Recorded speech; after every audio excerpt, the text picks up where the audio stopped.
haddii aad taageero weyn u ahayd ciyaarta quruxda badan muddo kugu filan hubaal inaad isweydiisay xaqiiqda dhabta ee in ciyaartoyda kubadda cagtu ay leeyihiin jidh aad u cajiiba baliile ee Cristiano Ronaldo ninkani aad ayuu uga dhisan yahay lugaha caloosha iyo dhammaan jidhkaba laakiin ka waran haddii aan kuu sheego in murqaha hagaagsan ay ka dambayso qorshe aad u adagi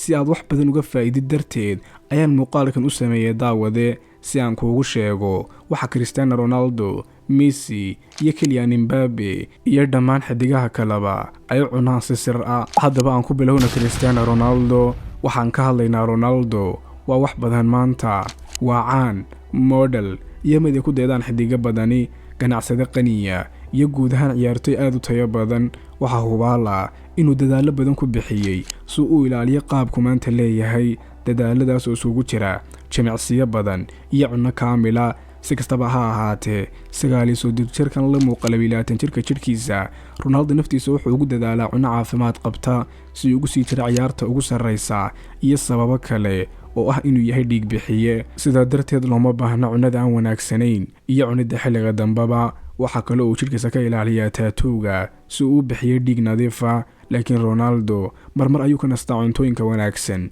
isagoo cunaya cuntooyinka fudud sida in yaroo biisa sida ay hooyaday qiratay oo ay tiri wiilkaygu wuxuu cunaa biisa hal mar toddobaadkii laakiin markaa kadib wuxuu sameeyaa jimicsi aad u badan Ronaldo laftiisu ma diidin hadalkaas isagoo ka hadlaya qoyskiisa gaar ahaan wiilkiisa Cristiano Jr wuxuu sheegay inuu la cuno biisada si uu uga ilaaliyo nolol caajisa muhiimadda ayaa ah u fiirsashada jidhkaaga tababarka nasashada iyo cunnada fiican guud ahaanba xidigan reer Portuguese kama kaftama borotiinka maadaama uu aad u jecel yahay kalluunka malaha waa sababtu sidan oo dhan ugu dhisan yahay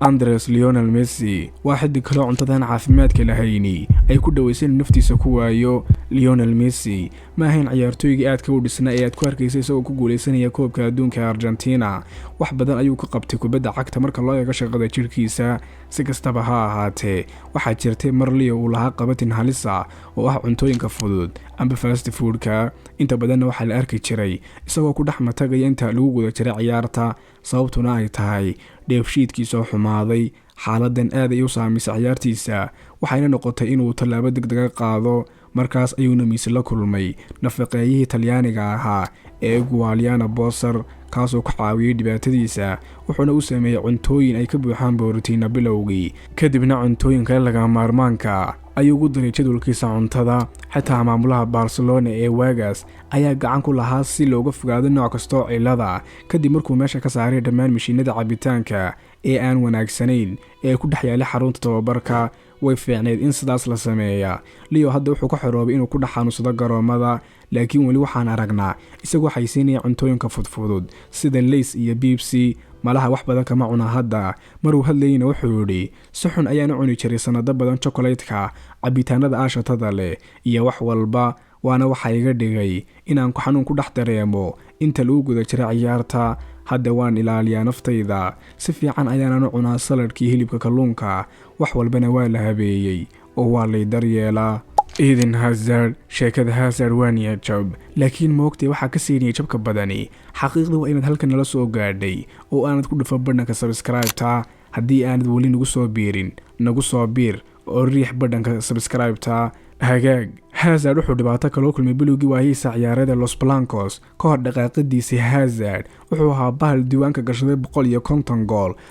353 kulan oo u saftay Chelsea wuxuu ka mid ahaa kuwa aan la xakamin karin horyaalka ma jira daafac doonay inuu wajahay isaga Hazard oo la awoodda heerka sare leh ayaa filay in sheekadu ay si sax ah ku sii socon doonto ilaa iyo dhamaadka balse kadib markii uu wareegay Madrid sanadii 2019 wax walba hoos ay u dhaceen waxa ku bilowday dhaawacyo halisa oo ay sababtay qaab cunnidiisa aan caafimaadka lahayni Hazard wuxuu caloosha ka buuxinayay McDonald's-kii Isbaanishka waxaa jirtay sawirro isagoo hamburger ku dhex cunay qolka labiska Belgium-ka ka hor ciyaarta laga soo qaaday waxa ku kordhay miisaan aad u badan jidhiska tababaraduna waxay ahaayeen dhibaatooyinka ugu adag isaga balse halka kumuusan joogsan Hazard sidii la filayay saxaafaddu waxay bilaabeen inay dhaleeciyaan culayskiisa waxayna ku kaftameen inay dhahaan ma rumaysan kartaa in Eden Hazard uusan la tababaran kooxdiisa maanta sababtoo ah aad ayuu u naaxay ambaba u cayilay iyagoo ku duraya jacaylkiisa cunnada aan wanaagsanayn ambaba fast foodka Hazard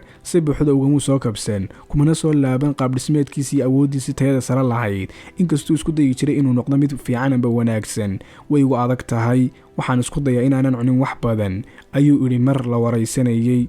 Kylian Mbappe wiilka cajiibka kulaabashada markii magaciisu uu bilaabay inuu soo shacbaxo qof walba wuxuu filayay inuu yahay xidig hal xilli ciyaareed waa cadareen kara laakiin kadib markii uu garaacay in ka badan 100 gool ka hor inta uusan gaadhin da'da 25 sano iyo saameynta 2 final koobaduun waxay noqotay inaan dib u fiirino hab nololeedkiisa. Mbappe wuxuu leeyahay hal qorshe cunno cajiib ah oo borotiinno badan leh si loo buuxiyo dhammaan waxyaabaha uu u baahan yahay. waad ogtahay xawaaraha sare noocaas ah ninkan waa inuu ilaaliyo jidhkiisa si kastaba ha ahaatee. Mbappe ayaa heshiis kula jiray shirkadda caanka ee cuntooyinka degdega ee KFC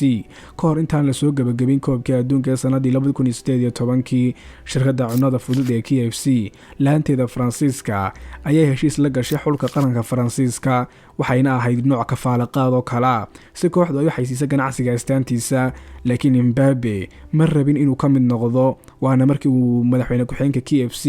uu aad uga cadhooday una tixgeliyay talaabadan mid sharci darro oo ka dhan ah Mbappe. si kastaba ha ahaatee shirkaddu maysan rabin inay u sii fiirsadaan ninkan wayna iska dhaafeen. Mbappe weli waa uu diidanaa inuu ka mid noqdo calaamadda cunto aan caafimaad qabin dadka qaar ayaa laga yaabaa inay ku sheegaan kibir laakiin way ka qoto dheerayd.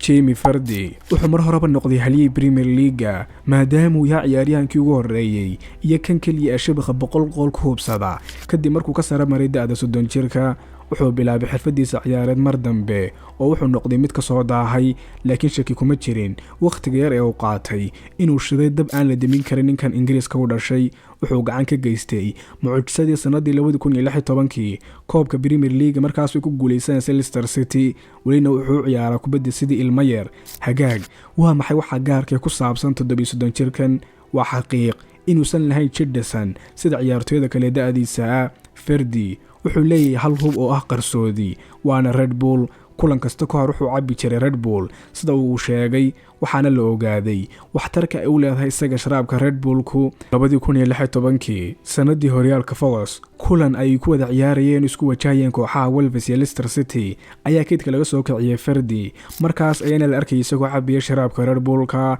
waxaana uu noqday halyeyga ciyaarta isagoo ku bedelay kulankii 3-0 6 daqiiqo gudahood ayna ku badiyeen kooxda Leicester City. buugga uu qoray Jamie Vardy ayuuna ku qoray inuu ka hor ciyaar kasta si joogto ah u cuno dhowr xabo oo kuna iyo ilaa 3 qasaac oo Red Bull ah. sidaa darteed 3 Red Bull